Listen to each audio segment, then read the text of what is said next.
اگر میں آپ کو ایک ایسے ریلوے اسٹیشن پر لے جاؤں جہاں آج بھی ماضی سانس لیتا ہے، یہ ہے چنیوٹ ریلوے اسٹیشن، ایک خاموش جگہ مگر اپنے اندر سینکڑوں کہانیاں چھپائے ہوئے۔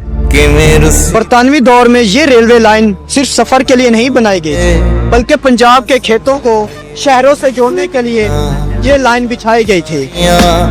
یہ چنیوٹ ہے اور اس کے دل میں بہتا ہے دریا چناب۔ اسی چناب کے اوپر ایک پرانا لوہے کا ریلوے پل بنا ہوا ہے۔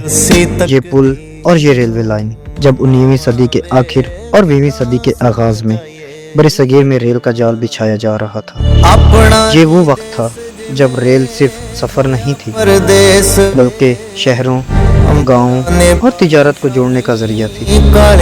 اسی لائن کے ساتھ چلتے ہوئے یہ راستہ چنیوٹ ریلوے اسٹیشن تک جاتا ہے۔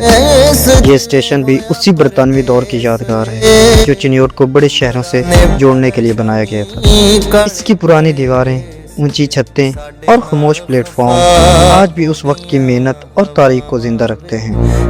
آج بھی کچھ لوگ یہاں سفر کے لیے آتے ہیں اور کچھ صرف پرانے وقت کو محسوس کرنے کے لیے۔ یہ صرف اسٹیشن نہیں، یہ چنیوٹ کی وہ یاد ہے جہاں دریا، پل اور وقت آج بھی ایک ساتھ چلتے ہیں۔